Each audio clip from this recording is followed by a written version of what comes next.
JDU अध्यक्ष ललन सिंह ने सुशील मोदी पर साधा निशाना, बोले सुशील मोदी अपना भविष्य देखें, ना करें हमारी चिंता। सुशील मोदी जैसे कि हम परवाह नहीं करते।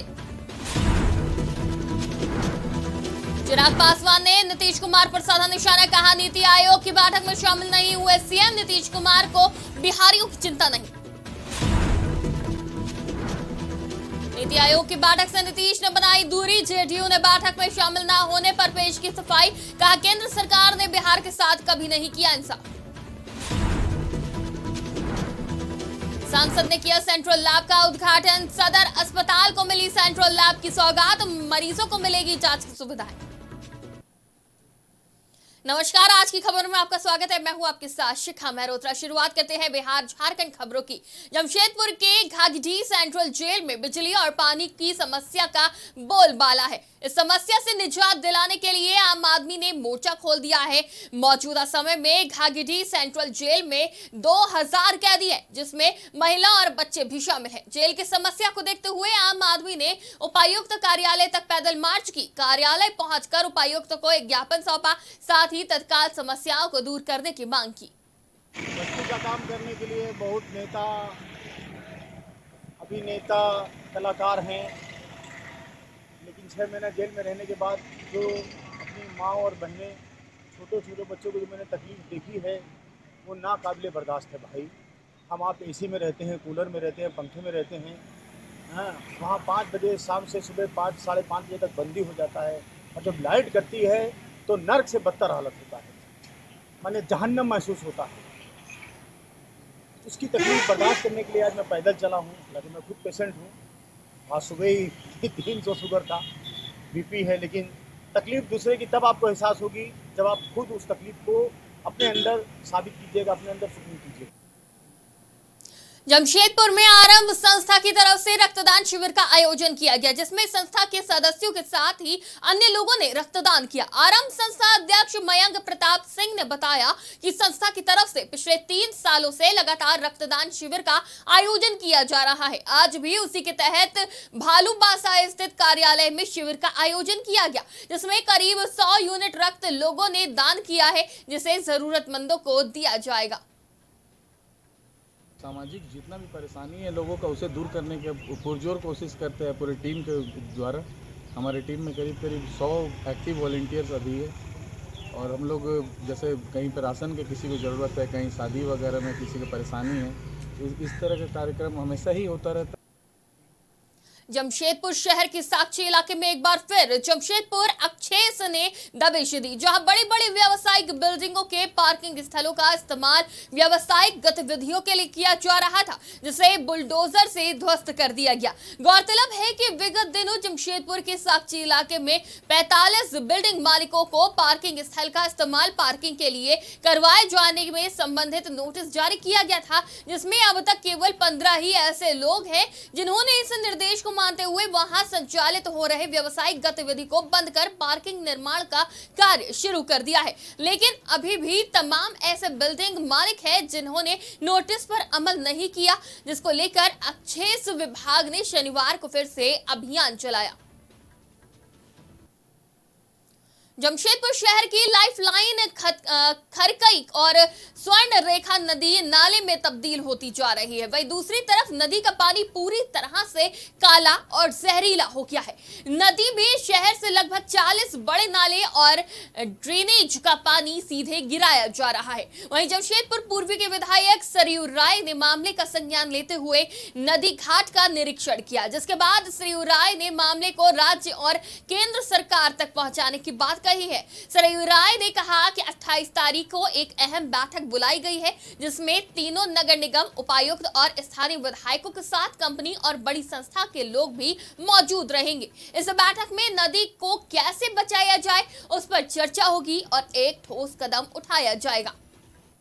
आया कि रिपोर्ट में जो बात आई है वो 100% सही है।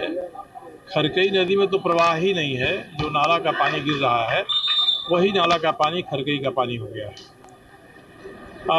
मैंने बुलवाई है एक बैठक 28 मई को। शहर के प्रमुख लोगों को बुलाएंगे, जन संगठन भी रहेंगे, स्वयंसेवी संगठन भी रहेंगे, खेल कूद वाले क्लब के लोग भी रहेंगे, और सभी दलों को भी हम बुलाएंगे कि भाई खरकी और सोनवर्षा की जो स्थिति है उस स्थिति को साल भर के भीतर हम कैसे सुधारें। मुसाबनी की प्रखंड विकास अधिकारी सीमा कुमारी द्वारा आदर्श प्रखंड बनाने के उद्देश्य से गांव और टोला को गोद लेकर विकास के कार्य कराए जा रहे हैं। अपने कार्यकाल में गोद लिए गांव को विकसित करने के बाद आज अलसवेर फॉरेस्ट ब्लॉक पंचायत के निरीक्षण के दौरान डुमांग कोचा गांव को विकसित करने के उद्देश्य से गांव को गोद लिया गया है। साथ ही कहा कि ग्रामीणों को रोजगार के लिए मनरेगा के तहत सभी को दीदी बाड़ी योजना का लाभ दिया जाएगा। पटना में चिराग पासवान ने सीएम नीतीश कुमार की नीति आयोग की बैठक से दूरी बनाने पर जोरदार हमला बोला। पटना एयरपोर्ट पर चिराग पासवान ने बयान देते हुए कहा कि मुख्यमंत्री नीतीश कुमार प्रधानमंत्री का विरोध करते करते बिहारी का विरोध करने लग गए हैं। नीति आयोग की एक महत्वपूर्ण बैठक हो रही थी जहां पर जाकर मुख्यमंत्री नीतीश कुमार बिहार और बिहार वासियों के विकास को लेकर बात रख सकते थे, लेकिन इतनी महत्वपूर्ण बैठक का बहिष्कार करना एक परंपरा की शुरुआत हो गई है जो कि भारतीय लोकतंत्र के लिए कहीं से उचित नहीं है। ऐसी बैठक का बहिष्कार करना दिखाता है कि मुख्यमंत्री सिर्फ व्यक्तिगत महत्वाकांक्षाओं को सबसे ज्यादा प्राथमिकता देते हैं। अगर किसी से व्यक्तिगत द्वेष है तो वो द्वेष इतना बड़ा हो जाता है कि वो बिहार और बिहारी के सरोकार के लिए भी ऐसी बैठकों को जाना जरूरी नहीं समझते। भाई मुख्यमंत्री नीतीश जी प्रधानमंत्री का विरोध करते करते वो बिहार और बिहारियों का विरोध करने लग गए हैं। नीति आयोग की एक महत्वपूर्ण बैठक जहां पर जाकर मुख्यमंत्री जी बिहार और बिहारियों के लिए तमाम तरीके की सुविधाओं, व्यवस्थाओं और केंद्र सरकार और बिहार सरकार के तालमेल को लेकर तमाम तरीके के प्रस्तावों को वहां पर रख सकते थे। बार बार मुख्यमंत्री चुनाव जब आते हैं तो ये झुनझुना दिखाते हैं विशेष राज्य के दर्जे की मांग का। ये वो अधिकृत मंच है जहां पर मुख्यमंत्री जी विशेष राज्य के दर्जे की मांग कर सकते हैं, पर इतनी महत्वपूर्ण बैठक का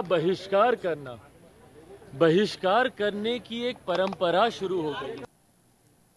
बिहार के मुख्यमंत्री नीतीश कुमार ने एक और बयान देकर सबको चौंका दिया है। नीतीश कुमार से पूछा गया कि नए संसद भवन के उद्घाटन समारोह में कई दल नहीं जा रहे हैं, जबकि विपक्षी एकता की मुहिम में शामिल कई नेता जा रहे हैं, तो क्या इससे विपक्षी एकता को धक्का नहीं लगेगा? इस पर मुख्यमंत्री नीतीश कुमार ने कहा कि उनको ऐसी कोई जानकारी नहीं है। इसके साथ ही उन्होंने कहा कि बिहार विधानसभा का बिहार में नया भवन नहीं बना था, बल्कि एक्सटेंशन बना था और उस समय एनडीए की सरकार थी। आज लोगों का बयान अलग आ रहा है। उन्होंने कहा कि एक्सटेंशन भवन और नए राष्ट्रपति भवन के निर्माण और उद्घाटन का मामला अलग है। विधानसभा का कोई भूल रहा है। आज जो हम उसका करवाए वो तो मेरे साथ ही न था जी, तब भूल गया कि जो चीज की कमी थी उसी बिल्डिंग का ना हम बढ़ाए हैं, नया थोड़े बनाए हैं, नया असेंबली का कोई भवन बनाए हैं।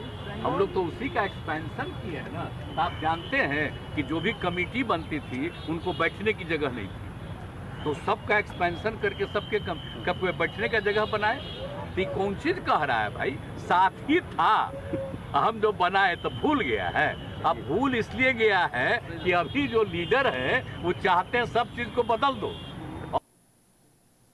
पटना में जेडीयू प्रदेश कार्यालय पर 2 दिवसीय प्रभारी राज्य पदाधिकारियों की बैठक आयोजित की जा रही है, जिसमें जेडीयू के राष्ट्रीय अध्यक्ष ललन सिंह भी शामिल हुए। ललन सिंह ने इस दौरान सुशील मोदी पर निशाना साधा। उन्होंने कहा कि वो अपना भविष्य देखे, हमारी चिंता छोड़ दे। हम मुंगेर की जनता के बल पर चुनाव जीत कर आए हैं और मुंगेर लोकसभा क्षेत्र की जनता का आशीर्वाद जब तक रहेगा तब तक सुशील मोदी जैसे लोगों की परवाह हम नहीं करते। ललन सिंह ने कहा, देश के प्रधानमंत्री को बहुत काम है, लेकिन कुछ काम तो करना नहीं है, सिर्फ झंडा फहराना है। सुशील मोदी जी बहुत ही आक्रामक ढंग से आपके पक्ष की बात रख रहे हैं, तो 2024 में उनको जरूर रिन्यू कर दीजिएगा। तो अपना भविष्य देखें, हमारी चिंता छोड़ दें।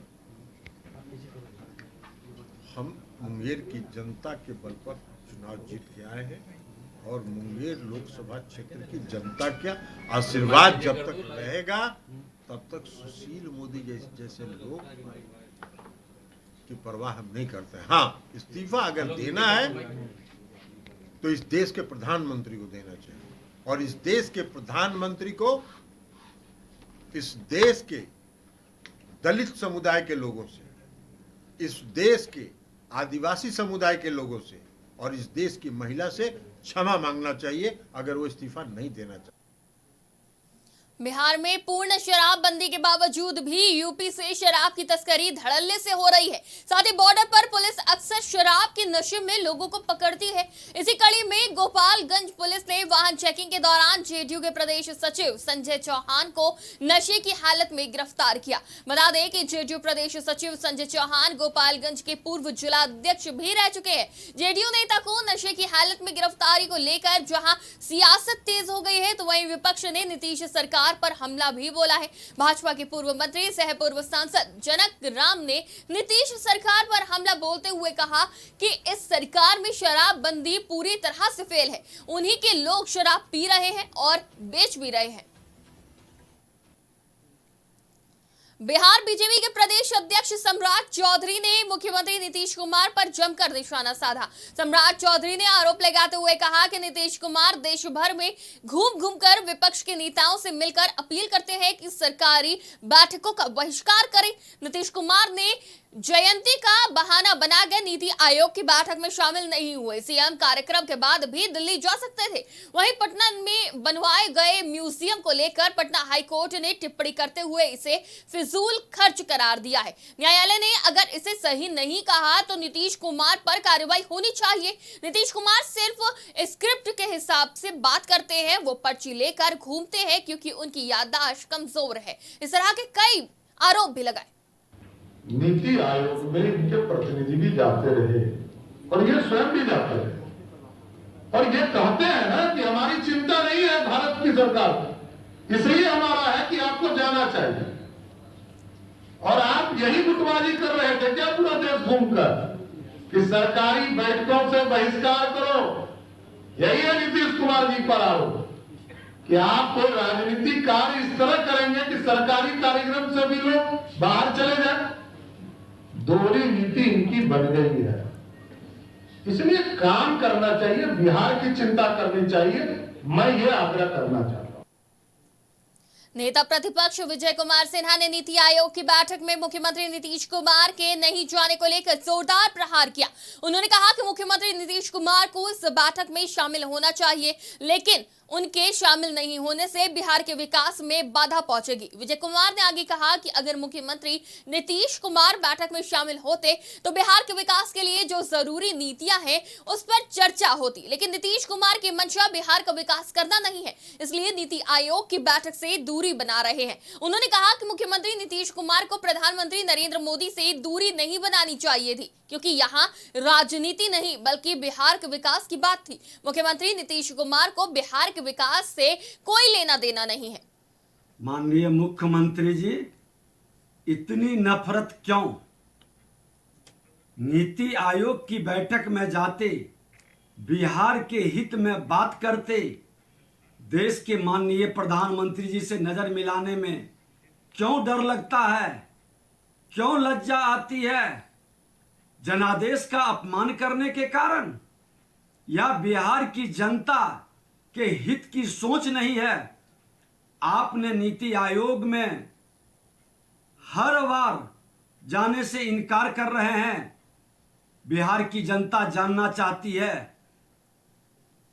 जेडीयू के मुख्य प्रवक्ता नीरज कुमार ने नीति आयोग की बैठक में मुख्यमंत्री नीतीश कुमार के नहीं जाने को लेकर सफाई पेश की है। नीरज कुमार ने कहा कि केंद्र की सरकार ने बिहार के साथ कभी भी इंसाफ नहीं किया, बिहार के साथ हमेशा भेदभाव किया जाता है। उन्होंने कहा कि बिहार कई मामलों में आगे है और इसे और विकसित करने के लिए फंड की जरूरत होती है। उस मामले में केंद्र सरकार बिहार के साथ भेदभाव करती है। और क्या कुछ कहा? माननीय मुख्यमंत्री जी, इतनी नफरत क्यों? नीति आयोग की बैठक में जाते, बिहार के हित में बात करते, देश के माननीय प्रधानमंत्री जी से नजर मिलाने में क्यों डर लगता है? क्यों लज्जा आती है? जनादेश का अपमान करने के कारण या बिहार की जनता के हित की सोच नहीं है। आपने नीति आयोग में हर बार जाने से इनकार कर रहे हैं। बिहार की जनता जानना चाहती है। साहिबगंज जिले के मुफस्सिल थाना में नवनिर्वाचित आगंतुक कक्ष का उद्घाटन राजमहल सांसद विजय हांसदा ने किया। इस दौरान विधायक अनंत ओझा, बोरियो विधायक लोबिन हेम्ब्रम के अलावा उपायुक्त रामनिवास यादव और पुलिस अधीक्षक अनुरंजन किस्पोटा मौजूद रहे। सांसद विजय हांसदा ने थाने में आगंतुक कक्ष का लोकार्पण करने के बाद सदर अस्पताल पहुंचे, जहां उन्होंने सेंट्रल जांच लैब का उद्घाटन किया। इस दौरान उन्होंने कहा कि सदर अस्पताल का स्वरूप अब पूरी तरह से बदल चुका है। यहां पर हर प्रकार की सुविधाएं लोगों को मिलेंगी। मरीजों को जांच के लिए अब बाहर नहीं जाना पड़ेगा। यहाँ पे लैब का जो है विस्तारीकरण हुआ है DMFT के माध्यम से, और मैं जिला के DC साहब, CS साहब, तमाम यहाँ के डॉक्टर्स को बधाई देना चाहूँगा कि उनके मेहनत से जो हमारी रैंकिंग है आकांक्षी जिला में टॉप पे आई है, और उसके वजह से जिला को राशि भी उपलब्ध हुई है केंद्र सरकार के द्वारा से। और लगातार यहाँ पे व्यवस्थाएं, इससे पहले बारेली लैब स्थापित हुई, उसके बाद जिस तरह से अभी विस्तार हुई है, लगातार यहाँ पे विस्तार भी हो रहा है। साथ ही साथ डॉक्टर्स भी यहाँ पे अभी बढ़ाए गए हैं DMFT के मदद से। स्वास्थ्य क्षेत्र ऐसा है, मैंने सबके सामने सहजता से स्वीकार किया कि सभी क्षेत्रों में हम दिनों दिन प्रगति लगातार करते आ रहे हैं, लेकिन साहेबगंज जिला को स्वास्थ्य के मामले में जितने और अधिक आधारभूत संरचनाएं हम खड़ी कर सकते थे, वो हम खड़े करने में पीछे हैं। एक सामान्य नागरिक जीवन को, कोई व्यक्ति अगर बीमार पड़ता है, वो चिकित्सा केंद्र में आता है, तुरंत उसको राहत मिलता है, वो ठीक होकर घर जाता है, तो वो शासन, सरकार, अधिकारी, डॉक्टर, चिकित्सक सबको हृदय से वो आभार व्यक्त करता है। इसीलिए इस क्षेत्र में आधारभूत संरचनाओं का विकास करने की दिशा में आकांक्षी जिला योजना के माध्यम से, आपको पता है कि माननीय प्रधानमंत्री जी ने एक आकांक्षी जिला प्रारंभ किया है। बिहार झारखंड की खबरों में फिलहाल इतना ही। देश और दुनिया की तमाम खबरों के लिए देखते रहिए आज की खबर।